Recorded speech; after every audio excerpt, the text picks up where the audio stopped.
अब हम वैश्वीकरण की परिभाषा को देखेंगे। वैश्वीकरण वह प्रक्रिया है जिसमें विश्व बाजारों के मध्य पारस्परिक निर्भरता उत्पन्न होती है और व्यापार देश की सीमाओं में प्रतिबंधित न रहकर विश्व व्यापार में निहित तुलनात्मक लागत लाभ दशाओं का विदोहन करने की दिशा में अग्रसर होता है। इस परिभाषा के आधार पर वैश्वीकरण के प्रमुख अंग 4 हैं।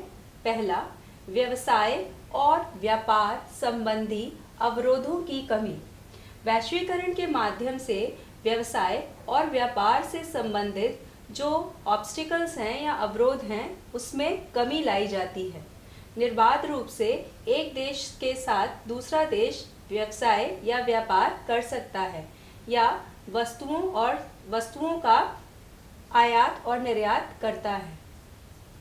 पूंजी का निर्बाध प्रवाह। एक देश से दूसरे देश में पूंजी का या कैपिटल का प्रवाह भी निर्बाध रूप से होता है। एक देश दूसरे देश में एफडीआई या फॉरेन डायरेक्ट इन्वेस्टमेंट करता है और दूसरा देश भी अन्य देश में पूंजी का या अपनी पूंजी का निवेश कर पाता है। प्रौद्योगिकी का निर्बाध प्रवाह।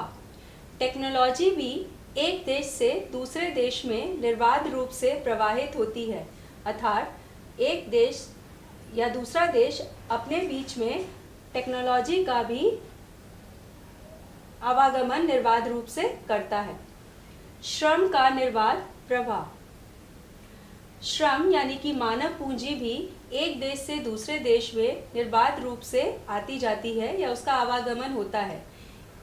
जैसे भारत के नागरिक विदेश में जाकर रोजगार करते हैं और विदेशी भारत में आकर या अन्य देशों में जाकर भी रोजगार कर सकते हैं।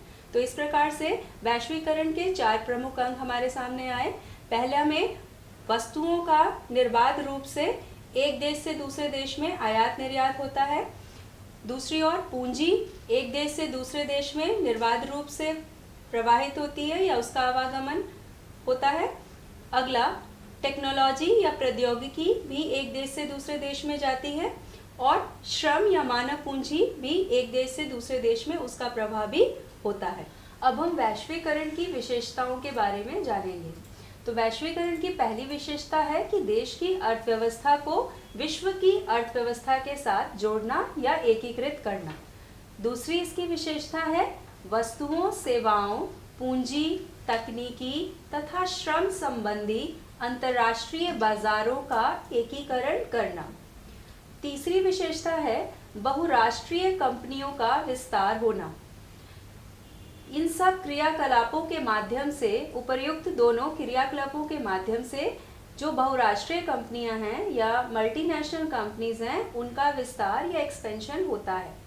अगला है सरकार की संरक्षणात्मक नीतियों का क्षेत्र कम हो जाता है, यानी कि अर्थव्यवस्था का जो स्वरूप है वह उदारीकृत हो जाता है। लाइसेंस, कोटा इत्यादि अनावश्यक नियमों को कम कर दिया जाता है।